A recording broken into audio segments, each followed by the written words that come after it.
Merci na question na moi na mboka nazaki parmi te bato babanda mitumisa pona gouvernement parce que na yebaki déjà ni nezo lambama parce que babando lambela biso eloko o il fallait ebela bato banyango na petit ah ba gouvernement bima na mboka le gouvernement bimi ya choix ya mokonzi ya mboka donc o ekosala selon projet ya mokonzi ya mboka omonite bik rouge Ndiye sali ni biki rouge. To boyi système ya keno groupe moko boye bazala kazalaka. Mokonzi mboka lobaki na minute oyo. Donc mboka na batu nyoso ya sika ba jeune ba se retrouver pe. Les ba jeune on a baye. Na Zambie boyambaki d'abord nomination ngondenge nini? Bazana esengo. Ba diaspora ba combattant ya Zambie.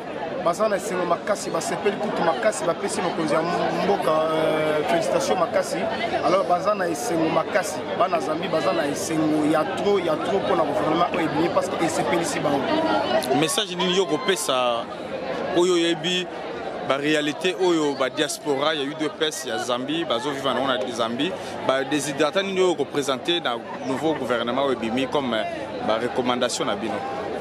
Là on a le net message ya ba ndeko na ngai oyo nzambe amoni bango lelo bazala ba ministre ba yebela eloko moko les peuples d'abord donc il fallait basala pona peuple oyo epesaki mokonzi ya mboka bokonzi donc babosana eloko wana te partout mokonzi ya mboka azoleka bazoyembela nzembo wana donc na bango pe baza na kati ya nzembo wana donc bayebaki nzembo wana eza ya bango nde bazo accompagner mokonzi ya mboka nzembo wana longo ya IDPS comme ya bato nyonso peuple d'abord donc eza nzembo ya ba congolais nyonso vrai congolais ayebi que peuple d'abord eza slogan na biso bato ya IDPS parce que biso IDPS to banda obondela nde peuple bituma na biso zaki ya population alors c'est pourquoi nzembo wana yemamaka partout oui mwana mboka oye na Kinshasa Ozana makambo yokaki kuna par rapport à nungu ya parti je pense au s'enquérir déjà dans la situation na permanence ya IDPS na parti na yo et message nini oyo ko lancer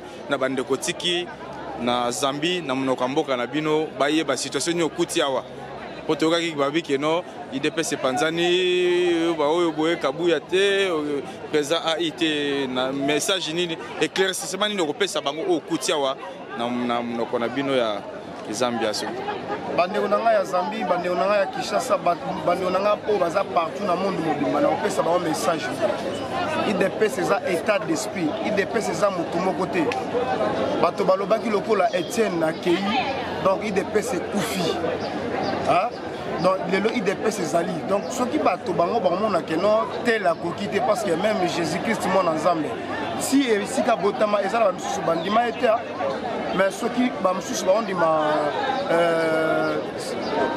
général Kabouya on a vraiment épéquicité IDPS que les liboso et ça normal il ne fallait pas batunyo so bandi mayo et que ça les magapete batunyo so bandi mayo et ça na baoy bakoboya yo et ça na ba kondima c'est ça la démocratie oyo tolukaki c'est ça la démocratie donc to respecter ngo baza na kimia baza na l'aise et ça moment na enzamba monier to pesa état sala musala message na ba diaspora penyo so par rapport à mboka situation mboka mboka eza nango calme IDPS eko kopanza na te eza nango bongo calme eza na mboka na yebi tozwi masolo gouvernement yango ebimi bato balobaki to ekobima te ekozala te eboye na boye yango oyo ebimi gouvernement yango oyo ebimi donc makelele nyonso wana bapesaka soki baza na bacondamnation soki baza na nini bato ya mayele bapesaka temps donc balobaka moke epuis bayokaka mingi bapesa temps Mobolo tout le monde a bilonga kalaté, tout le monde bazaré sur Robert, ça fait débat.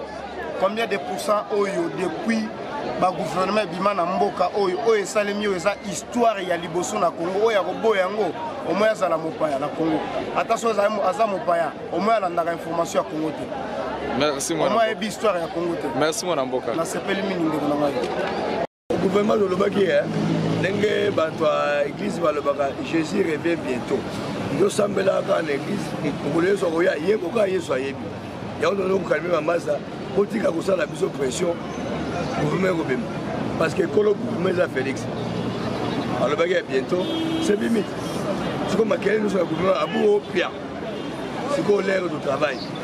Congo a podium, il y a Betandole, Nakolo orchestre, Mata podium, beta yemba binande pour sinon te public ou qui sont na podium donc to lobi makambo oyo biso toza libanda masolo fati na kati biso libanda na sita ma liste le gouvernement ne liste donc gouvernement bimi basa musala bango basa musala peuple a semé là parce que comme on dit les plus souvent là-haut il n'y a pas de mauvaises troupes, il n'y a que des mauvais chefs. Comme parce qu'il y a un bon chef, parce que la Moussala, selon la vision du chef, ouais, le peuple d'abord. Vous êtes que vraiment parlementaire, debout, êtes évangéliste.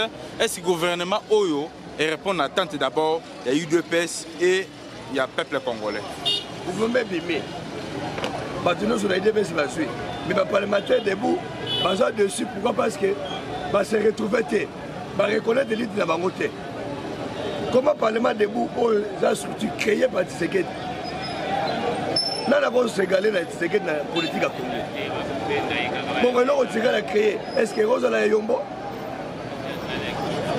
Nous avons une nouvelle génération. Parce que tu vois, c'est le Parlement debout.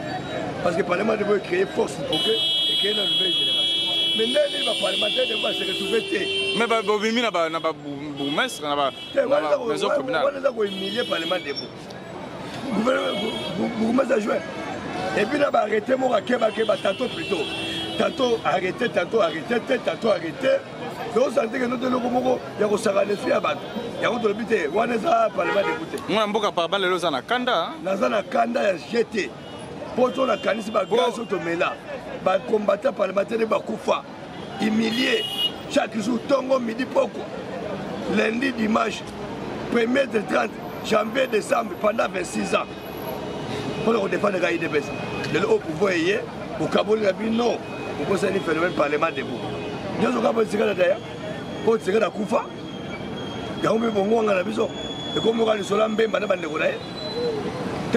y a un peu de bien, tout ça va choco.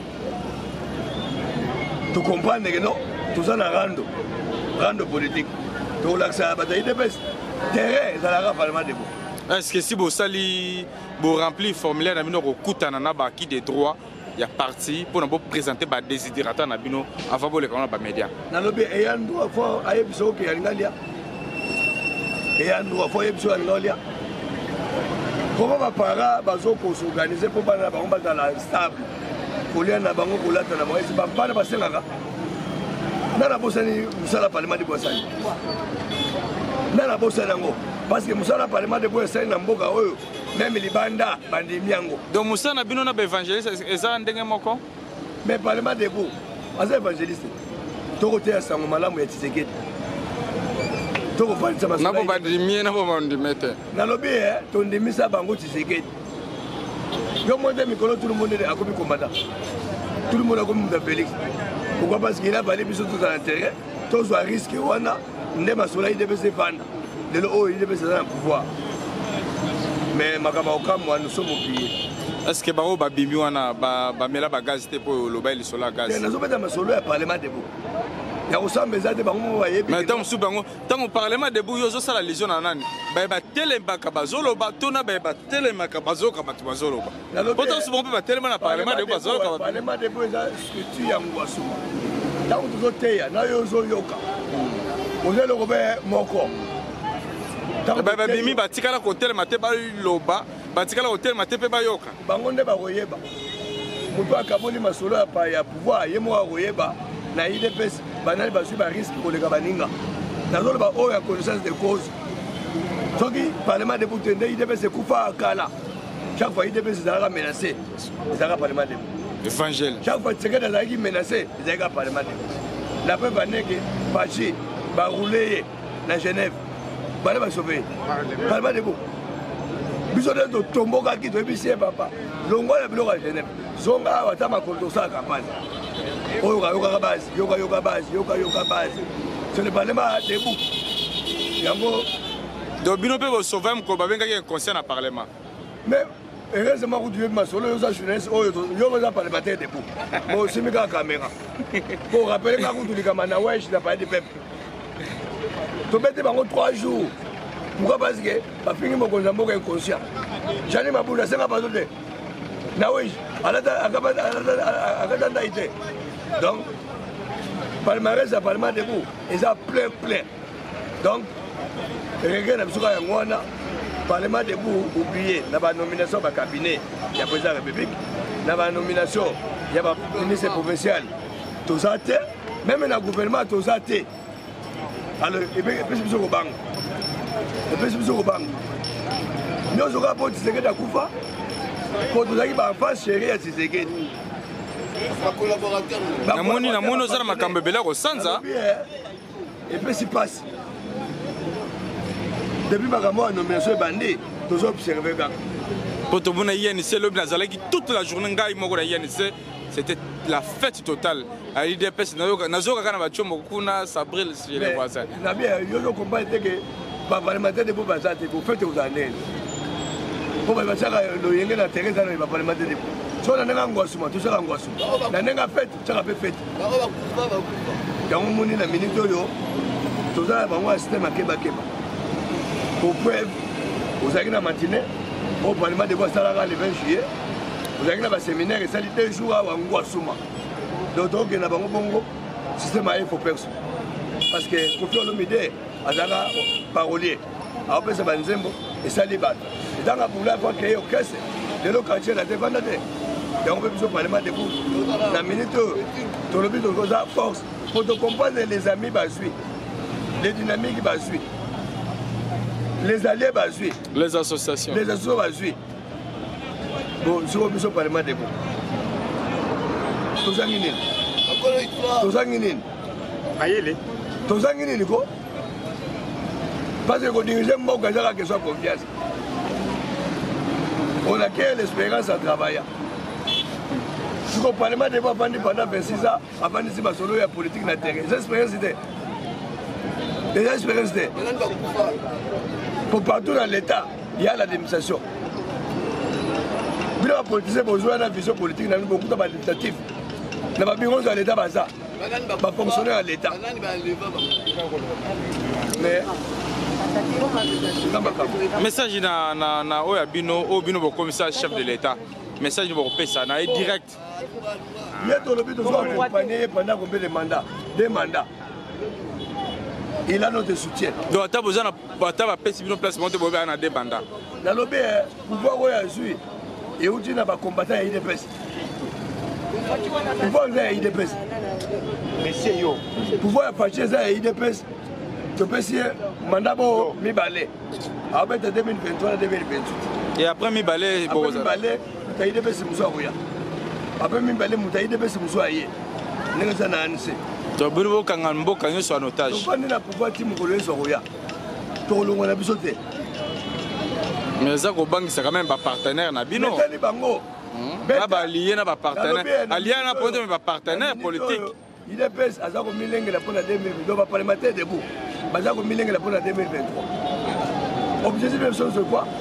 Travailler durement pour effacer tout ce qui est association, tout ce qui est allié. Pour effacer, pour pouvoir à IDPS 100% à Parlement debout, 100% IDPS. Donc, on a besoin de changer. Parlement debout, rien que l'IDPS. Donc, le Parlement debout va travailler uniquement pour l'IDPS. Voilà la mission de l'IDPS. Donc, il faut tous à la macasse. Il y a un moment où on a organisé un collectif dans le Parlement de Bounios. Tous à une force, la force. Donc, on s'est la partie. C'est beaucoup, on a peut-être pas reconnaître la Ligue des jeunes, Ligue des femmes, Ligue des tout ça. Tout ça est reconnu sur le plan politique. Sur le plan terrain. Parce que nous avons créé des choses. C'est ce que nous avons métier. Mais sur le plan de documents. Non, ils ont stati. Papier, ils ont la rentabilité. Vous avez des diplômes, vous avez licencié. Mais si vous avez un terrain, vous avez un yombo. Et là, les femmes congolaises ont papier. Donc là, on a papier. Mais si on va comme appelle la CAE pesant papier. La vie, c'est le pragmatisme. Et là, on a le terrain dans la vie exacte. Oh, Parlement debout. Et pas nécessairement solo dans le terrain. Vous avez reconnu, ce n'est pas statique. Mais c'est le terrain. Torture l'espace. Donc, Parlement debout et Kangama solo dans le terrain. Sur le rapport de force. Message quand même, qu'on a eu IDPS au Babimi, le ministre. Bon, toi, le problème, tu souhaites une bonne chance, mais baga na bango, na bawa ngambwana.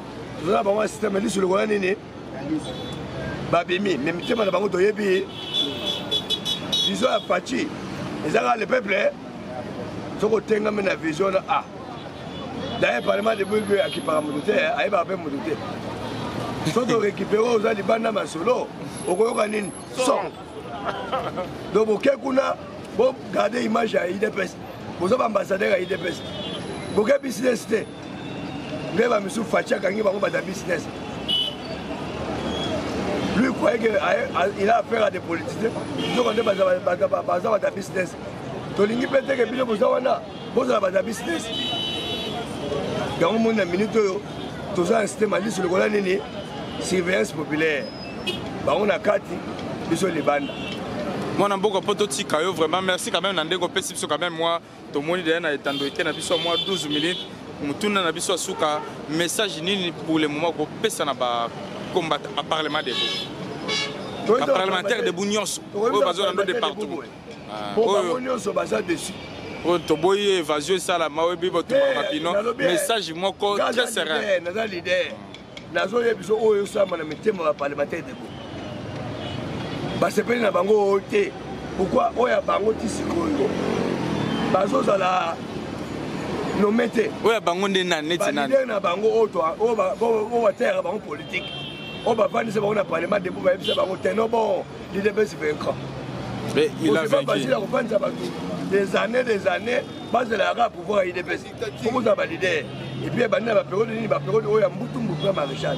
Il y a un bazar dessus dans le sens que non, si on va l'idée dans le Parlement de Bouba, parce que tu veux ni le pas. Il y a un de ici, Bango. Tu réagis d'une façon intelligente. Tu es professionnel, tu es d'une façon unie. Il y a contraindre à reconnaître Batoua Nabisu. Donc, Bazara Ozake, Lisu le Gola Lisu, système Keba, Batale la Biso, Tozo Bunda Poto et Bisaba Konzi, en tout cas, surtout Parlement debout. Boko Tchango Libanda Ate, il y a des forces à IDPS. Pour faire Vandawana, il faut accompagner les parlementaires debout. Pour nous défendre les locaux, et ça, nous avons les locaux. Si vous avez le côté, moi, je vais vous exalter. Parce que la sorte que les combattants parlementaires debout, je vais la casser. Tout le monde cherche du boulot. Différence entre le gouvernement et les cas de gouvernement, malgré toujours partager, on a des dongolomis. Différence. Différence, c'est que non. Fachi, moi, j'ai IDPS dans ce pouvoir. IDPS, c'est un parti politique. On fait ça, c'est des mots. On a un projet de société. Il y a une différence. Mais à quoi appliquer en côté face à une sana bande de FC c'est tout. Il faut beaucoup de si vous voyez un sang,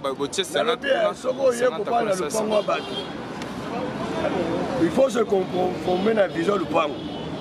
Si on ne va dans le pan, on va dans le pan, on a vu non. On va pas donner la vision de le peuple d'abord. On tient la vision de ah, place des alibanda, tout espace. Et ça va couler à l'église. Parce que ça coule à l'église. Mais ce matin, il y a un peu de bango bazoya, na Fachi. L'église n'a plus ça va veiller, gêner, prier. Si on compte gêner, veiller, prier, au long de l'église. Donc, le régime à Fachi, ça va le peuple social, grâce à Bana, qui est dans l'hôpital, salaire à papa qui tourne à maman.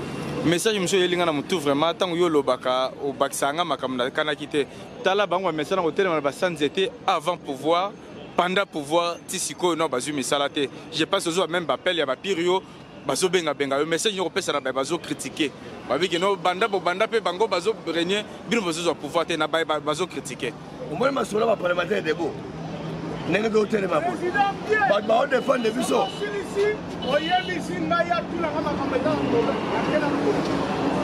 au moins ma solo zo ga na terrain la muka zo luka boulot FCZ luka nini boulot ba combattant et androit ba parlementaire ba luka nini boulot dans le Congo donc ba congolais ne ba luka boulot te ka ba parlementaire de boulot tout le monde cherche du boulot na lobi Congo mobimba to luka nini boulot yango pa biso ba parlementaire de boulot to luka nini boulot yango moni bandeko bazawana na mitema na bango za kosoka ndenge lobi kaka bazo critiquer bango bosali sans été des années siko bozi pouvoir ozaka na sans été et comme ça na sonne na ma famille bazolo na ma quartier bazolo partout bazolo na ba taxi bis bazolo yango to sengi na fachi alongola ba combattant na santé qui santé tabou. Merci. Merci. Évangéliste Chole Mbote. Mbote papa journaliste Mbote pe na ba internaute na biso surtout bala o bala ndaka émission na biso asir parce que eza émission akachanda na salier bino partout aux États-Unis, bana Allemagne, bana ya Grande-Bretagne, bana Afrique surtout bana Afrique du Sud.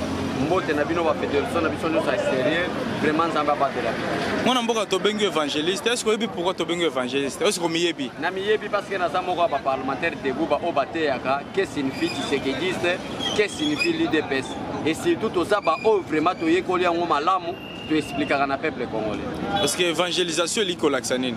Évangélisation liko laksake ko panza sango ya message ya IDPS na peuple congolais ba o baza incompris. To même bango na compréhension. Yango to soka c'est quoi l'IDPS? C'est quoi les peuples d'abord? C'est quoi la social-démocratie? To même on a peuple congolais pour être pas consommer. Mais autant que prenez-vous en charge de terre. Non, oui, c'est ça même. Dès que vous êtes dans la Katia Lite, il y a les peuples d'abord. Dès que vous êtes dans la Katia Lite, il y a la social-démocratie, c'est-à-dire prenez-vous en charge. Parce que tant que vous êtes mouillé, et Seigneur vous se prendre en charge. Moi, je suis vraiment tout le monde lelo na esengo, mais lobby vraiment tikangana za la libre koloba, na boy ba combattant, ba fingangai, ba betangai. Tu sens que silence radio na permanence, mais le ministre Babimaki. Et cause a dit à quoi? Silence, bon, ça va tomber, c'est le réseaux sociaux, batumbi, moi, 200, 500 et 900, 207, esprit de moi, c'est l'un des Toyoki, dans les réseaux sociaux. Le peuple congolais, dans les commentaires, est le meilleur gouvernement depuis Congo et Congo. Ce n'est pas de flatterie, ce n'est pas de la blague. Premier gouvernement, Félix Tshisekedi va considérer des personnes vivant avec handicap. Depuis Congo et Congo, premier gouvernement est représentativité à femmes congolaises. Gouvernement. C'est vraiment du jamais vu les gouvernement. Mais du fait que ça nous a laissé dans ma boîte à base, mais à 98% c'est sûr et certain, à 2% Bérer ou Antoko Gobonsango. Mon amboka vraiment gouvernement Bibi t'a entendu ni message nous relancer dans la diaspora au Bazolandayo de partout. Bande qu'on a biso aux États-Unis, bozali na Europe, bozali na Asie, bozali na Afrique, bozali na kati ya Congo. En tout cas, soutenons le gouvernement de Félix Tshisekedi Tshilombo parce que la classe politique congolaise est pour le moment, pour maintenant, c'est Félix Tshisekedi qui est tenté de lutter pour l'intérêt du peuple congolais. Il y a un combattant, il y a un peuple congolais, il y a un mokili mobimba, il y a un Congo, il y a un Congolais pour soutenir le gouvernement.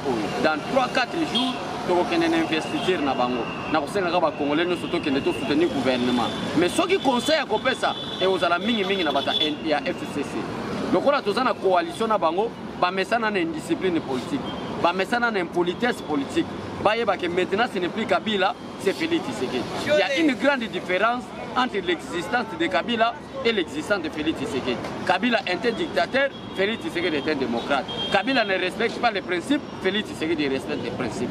Donc, tout soutenir le gouvernement. Le problème, ce n'est pas l'expérience, mais le problème, c'est l'avoir de la volonté de servir ton peuple. C'est ça le grand problème. Ceux qui sont volontaires pour servir le peuple, les alliés, au moment que vous avez 100 $ que tu as dans la poche pour la famille, et vous avez l'engam. Pour que tu aies la caisse à l'État pour l'intérêt du peuple congolais. Mais tout le monde est basé à Zimit, Bazolo, Kabolo, le ministre Babimi, Bakom pressé parce que Kendra Msala Lelo. Non, base à la calme. Le gouvernement peut être pas dans le base à la investir. Parce que investir dans 3-4 jours. Dans l'investisseur dans le Salema, à ce moment-là, la tractation est Kobanda. Qui va travailler, qui va aller où, qui va faire quoi. Donc, peuple congolais, rassurez-vous. Na IDPS, papa journaliste, dans le ce qui est vrai. Na ya pour Natala, parti politique, nous sommes c'est de la comédie politique. Celle IDPS n'est pas lutter pour l'intérêt du peuple congolais. Jour où on a vraiment que changement IDPS est commis, les ventes d'abord au lieu du peuple d'abord. À ce moment-là, on a vu que IDPS est changé. Et ça plie, le peuple d'abord est comme les ventes d'abord. Mais depuis que le président de la République est là, il respecte la Constitution. Ça, le gouvernement, toujours déjà d'être. train ezolongwa Kinshasa ba Congo, train ezosala makambo ya Lubumbashi ba Tanzanie ba Zambie. Tozwi Transco, tozwi misala ebele, tomoni gratuité ya enseignement di jamais vu. Donc tozana choite esengeli to soutenir gouvernement oyo ko gouvernement ekende liboso peuple congolais boza partout bondima gouvernement oyo Félix Tshisekedi aza seul mutu bazo lutter pour l'intérêt ya peuple congolais. Acceptons le gouvernement quelles que soient les erreurs. Les lois batebele ba condamner Félix Tshisekedi.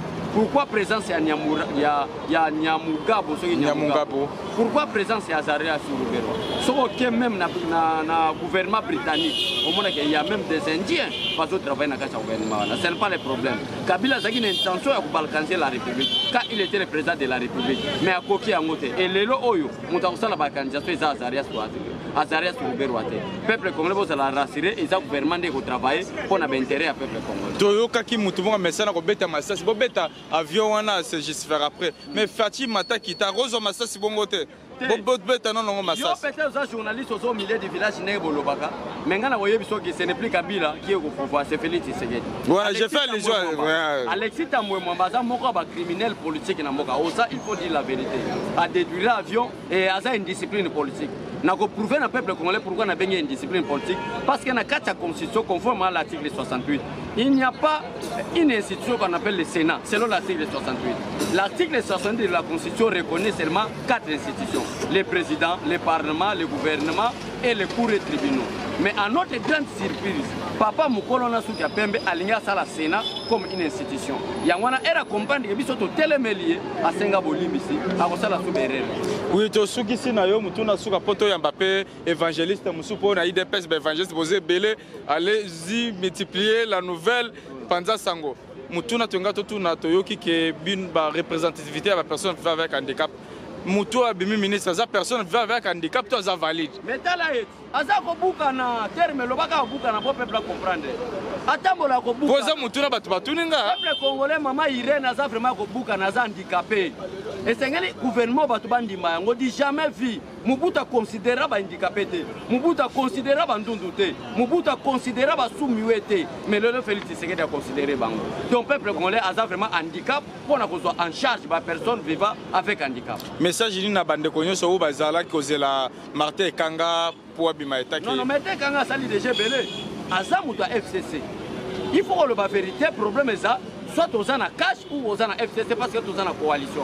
Na cash ba bimisi na ngamba IDPS madame Irène. Quitte maintenant bata FCC va reconnaître ba handicapé mais va reconnaître bango te bate Kanga aller lander na Kabila na plateforme naye. Merci mon amboka. Merci bande konangai. Frère na bengo évangéliste pour est-ce que pourquoi na bengo évangéliste? Parlementaire de Bumbote na yo. Mon amboka en fait il va former les bêta manandenge nandenge. Le gouvernement est sorti. Message ni d'abord bas sentiment ou émotion ni yo. C'est la première alternance.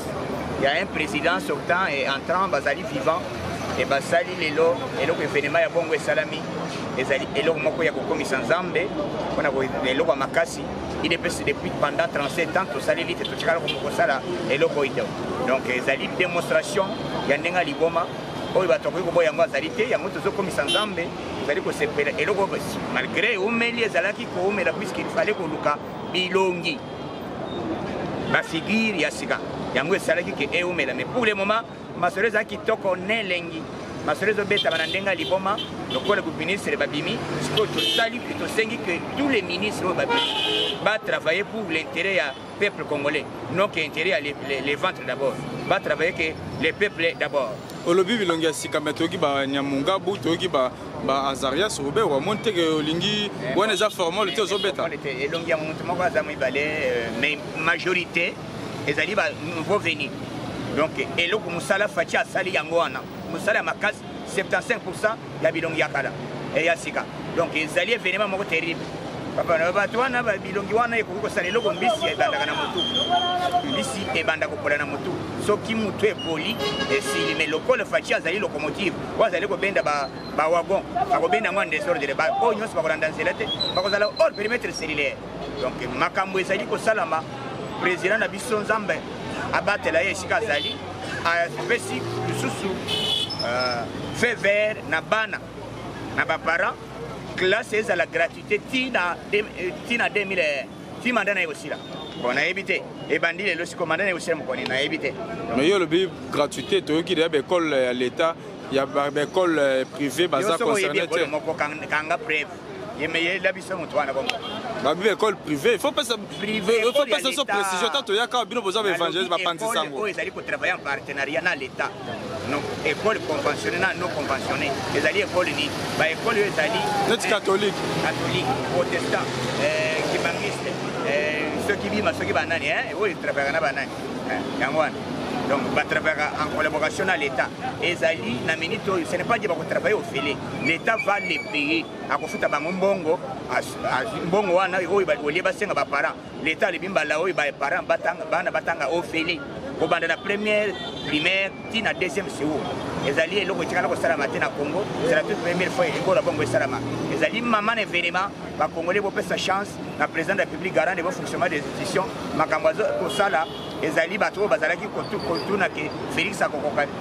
Ils sont tous les bancs de l'Osiko, à Kokito, à Kokité, à Bandi, pour frapper, pour mettre ma solo en désordre. Mais pour les parlementaires, pour les Congolais, qui doivent comme elles sont, tu vas dire que c'est la théorie son.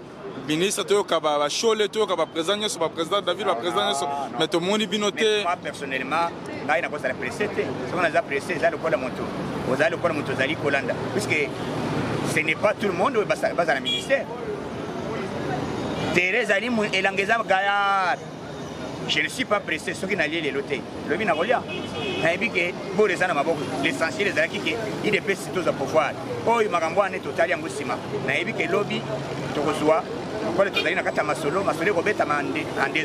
Merci mon ambo. Merci beaucoup. Mon ambo Kambote. Mbote papa Jean. Tu as vu que vous avez évangéliste, tant on a vu évangéliste, c'est moko parlementaire debout. Et tant entendu, Borangé trop, formol Pezalaki, il y a le solo Pezalaki, enfin le gouvernement est là. Et quelles sont vos impressions? Impression de nos années pour les Bazolando, Nalibanda Mboka, partout, quand même point de vue. Ok, merci beaucoup. Bisso, bataille de pêche formant les arrêtés. Le bâtiment est en opposition parce que nous avons besoin de masse. Mais les autres, comme il a pouvoir, nous devons dire la vérité comme tout CP. Pour la toute première fois dans le Congo, le gouvernement est à 4 heures. Tout le monde est très content. Donc, pour cette fois-ci, nous avons eu un président qui a fait un bon gouvernement. Nous avons représenté toutes les 26 provinces. Nous avons augmenté le nombre de Abassi dans le gouvernement.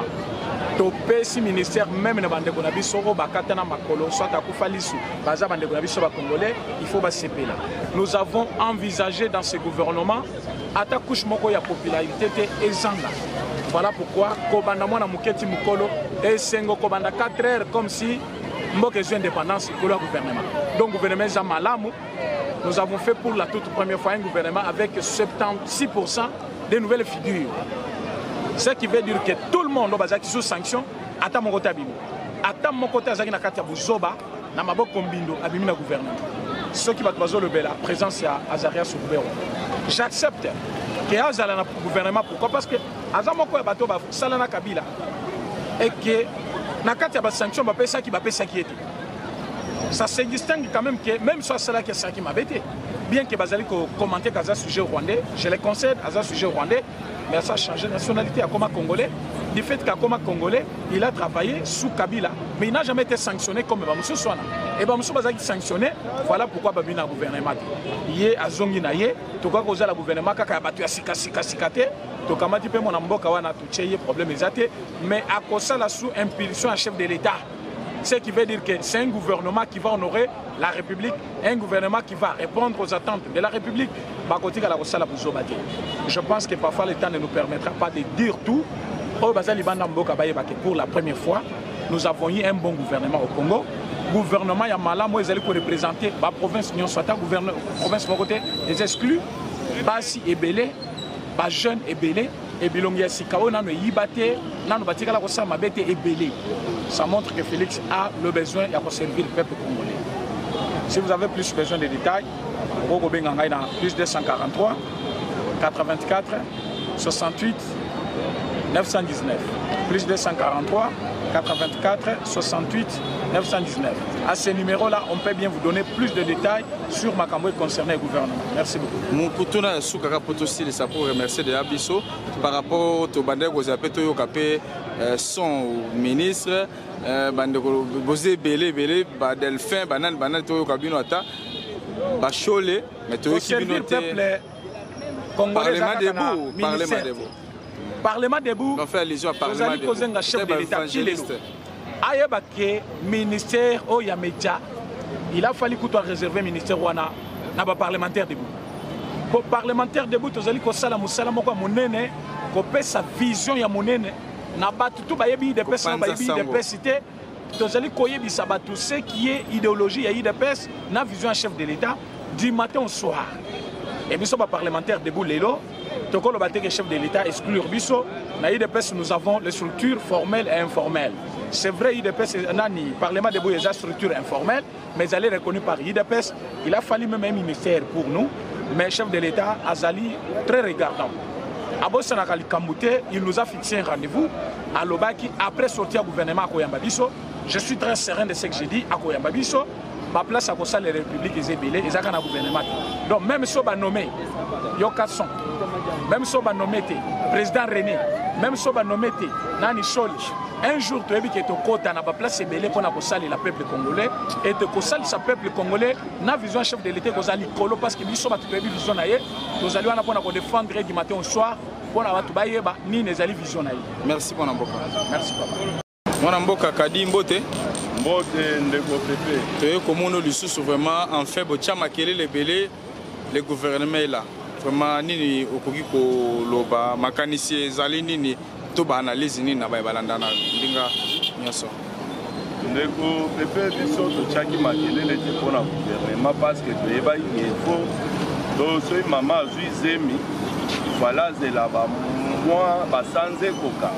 Mwana bima mobimba azala mwana aza na nzoto konokono azala mwana ya makasi bao mosusu nde bachaki bao bachaki makele nazoyeba bango kutu te mais fallait yo ndo zana ba question reposée par rapport à ba analyse ezanga te na boyebi soki bato balobi bo pona nga na moni ke eloko na biso toboti mwana mobali pena mwana makasi nini ezo privé biso keza mwana mobali mwana makasi par rapport tout le monde va ouvert babimi de cela qui bangote ça quand même déception côté IDPS et Lubumbashi la fédération de Lubumbashi partout aux Zalaka ça déception te yeba malamu ke mokonzi ya mboka mwana mboka wo azana motema malamu azana vraie pension ya mboka Félix Tshisekedi Antoine alobaka na bino bien que na kobimisa gouvernement o nazobimisa bozala surpris te kozala même na bato mosusu ya kala bakoapparaître mais sur 100%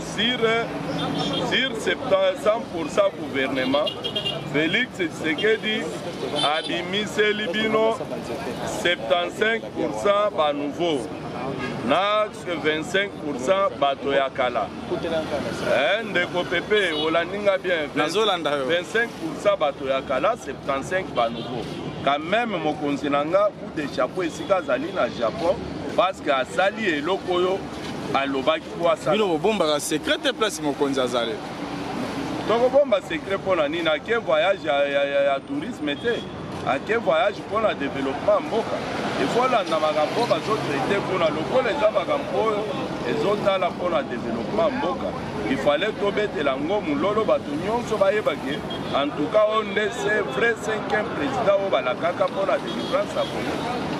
Et pas non kuna boyambi d'abord arrivé au gouvernement ndenge ni poto ebike yo zalelo Kinshasa oliaka na Kinshasa osubaka na Lushi. Non.